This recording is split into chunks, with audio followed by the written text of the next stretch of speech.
So, as we sit here and camp the chief today, the Goblin Chief, trying to get the cloak down here, we're going to talk about Joppa Stream, do a quick overview or recap of Joppa Stream from last night.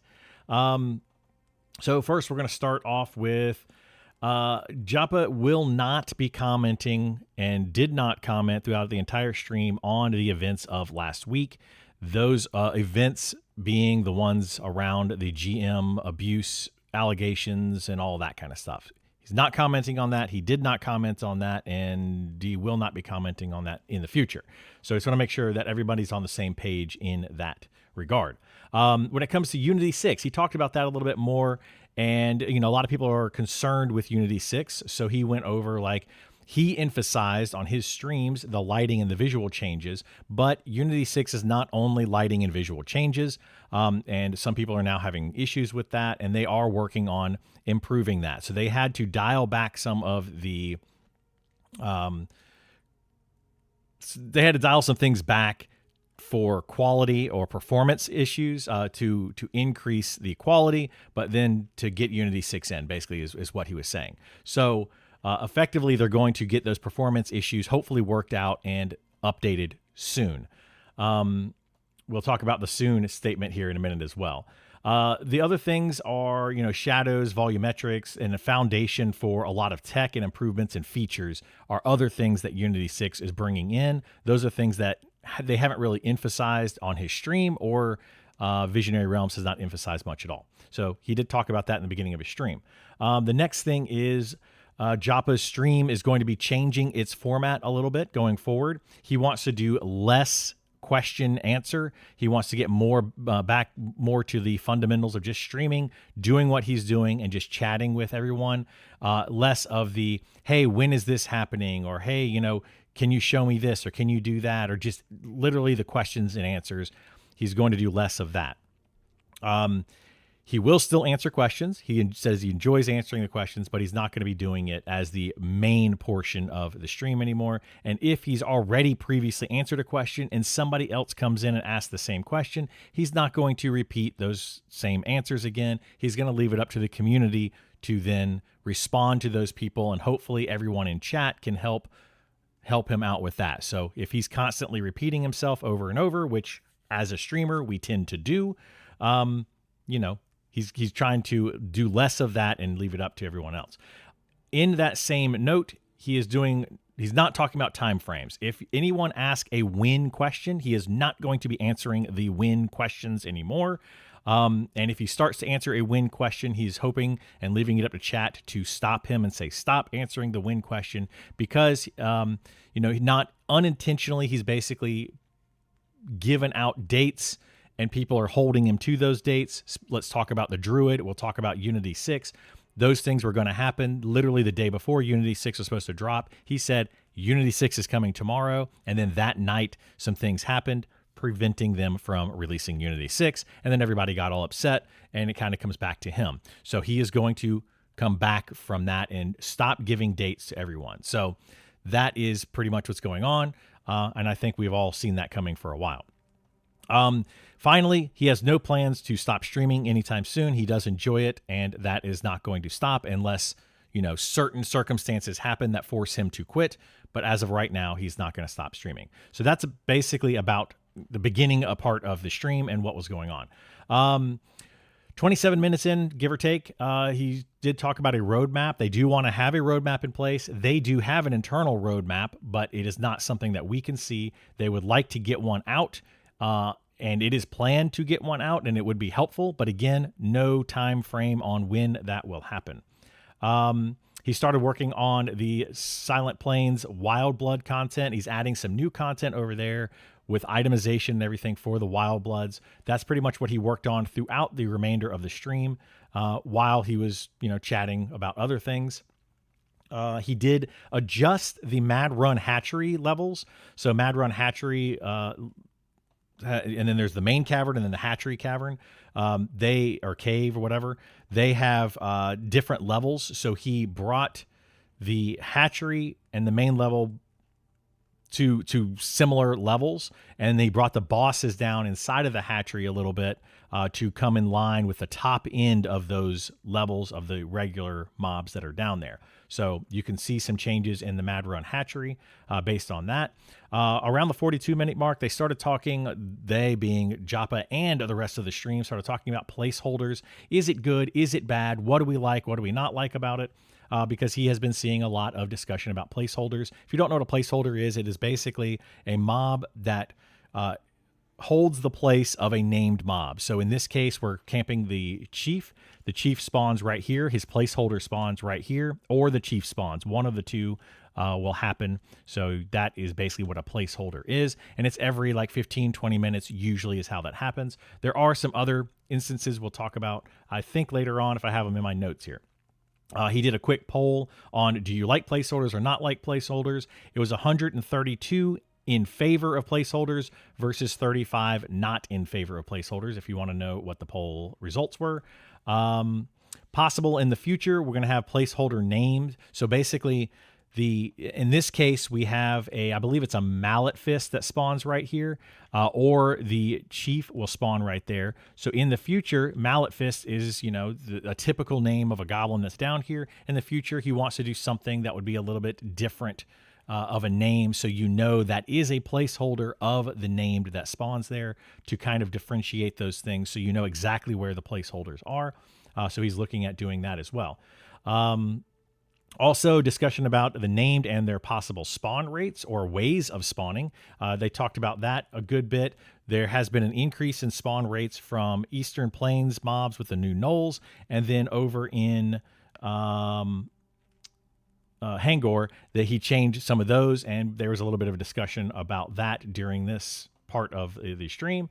Item spawns and force spawns possibly coming in the future. So basically what he's talking about there, this is another way to, instead of having placeholders, you get items and you force spawn a mob. So you go somewhere else, you get an item, and then once you get that item, maybe take it to, this is just, an example that he didn't give this example, I'm kind of giving it.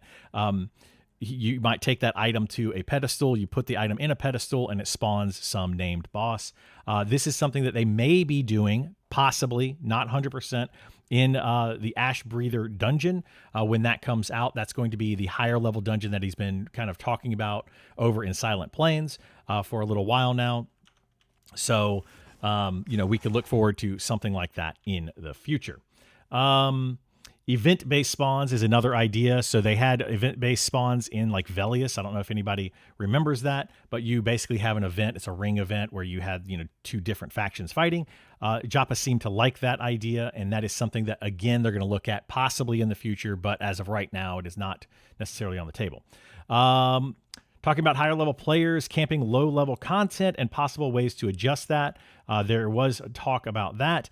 At this point, there is no plan to really do a whole lot in that regard. He's hoping that as we add more content to the game, that will alleviate some of that. And then in addition to that, reputation.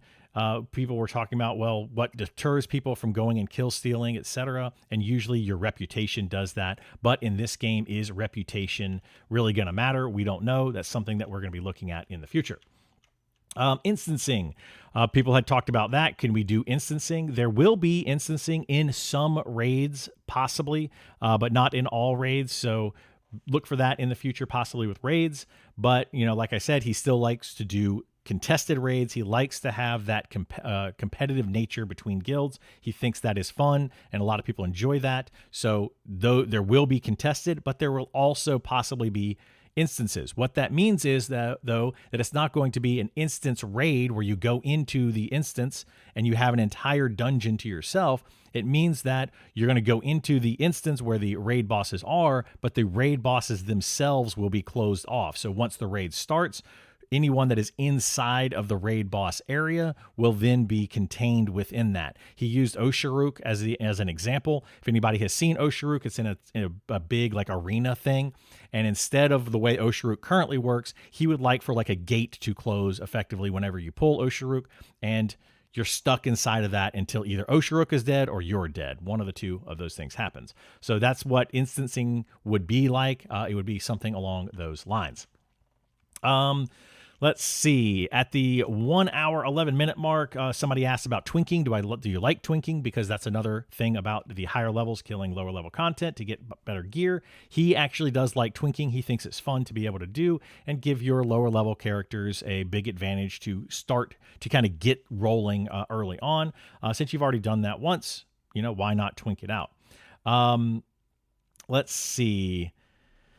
He talked about, players need to have some of this higher level gear? Like right now, I am camping the Chief, which spawns right over there, like I said, and it drops a very rare item.